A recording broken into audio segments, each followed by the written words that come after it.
yaa tiksee koo maqaan kee qofti onnee koo raasaa yoon si argu addunyaan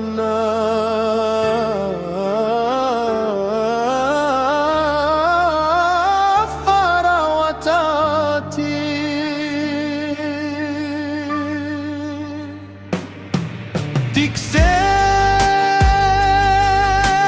Tiksee si arguufan karaa dheeraa deemaa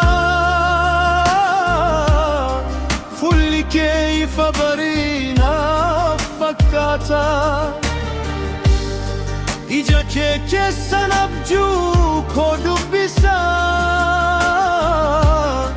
kolfi kee qilleensa ta'ee na boqochiisa. Ati yommuu na ilaaltu onneen koo sirba jalqaba jechoonni koo dumatanis jaalalli koo hin dhumu.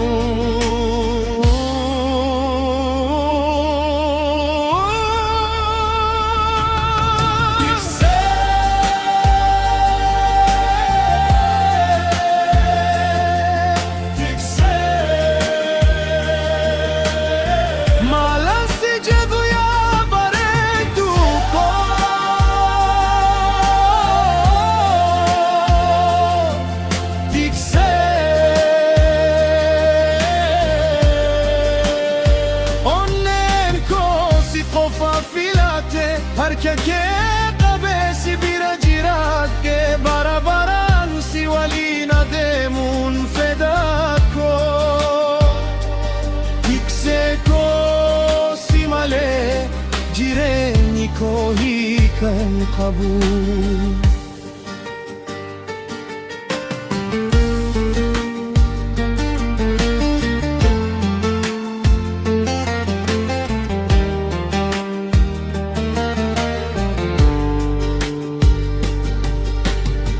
Akka rooba birraa lafa magariisa taasisu jaalalli kee onnee koo haaromsa.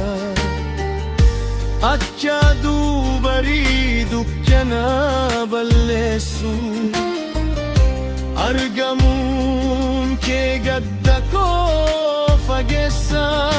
Namoonni haa hedduutan ija koo garuu si qofa argaa. Onneen koo mootummaa qaba yoo ta'e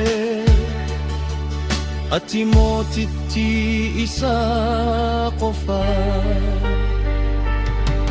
Tiksee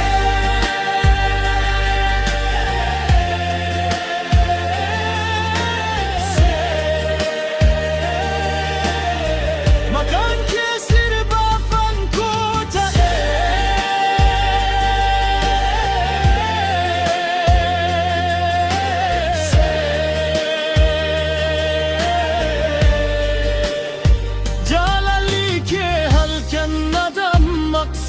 yeroo hundumaa si waliin ta'uun abjuu koo isa guddaadha.